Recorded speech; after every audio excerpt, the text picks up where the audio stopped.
বলছেন যদি কোনো ব্যক্তি এই দোয়াটা মাত্র একবার পাঠ করে, যেদিন সে পাঠ করবে ওই দিন শয়তান চিৎকার করে কাঁদতে থাকে, চিৎকার করে আওয়াজ দিয়ে বলতে থাকে যে আজকে সারাদিন তুই আমার ওয়াসওয়াসা থেকে মুক্ত হয়ে গেলি, আমি ইচ্ছা করেও আজকে তোকে আর ধোঁকা দিতে পারবো না, তুই আজকে আর কোনো পথভ্রষ্টের কাজ করতে পারবি না, তুই সেটা আমার কাছ থেকে মুক্ত হয়ে গেলি।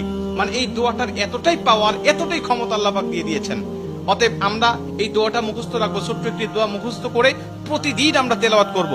আমরা কিন্তু অনেকে আছি পাপ ছাড়তে চাই, কিন্তু আমরা এমন কিছু দেখি বা এমন কিছুর সম্মুখীন আমরা হয়ে যাই, ওটা দেখার পরে আমরা নিজের উপরে নিজের কন্ট্রোলটা হারিয়ে ফেলি, তখন আমরা পাপ করতে বাধ্য হই বা পাপ শয়তান আমাদেরকে করিয়ে ফেলে।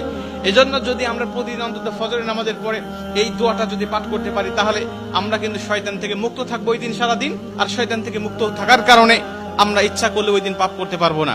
নবীজি এই দোয়াটা শিখিয়েছেন, আউযু বিল্লাহিল আযীম, আউযু বিল্লাহিল আযীম ওয়া বিওয়াজহিল কারীম।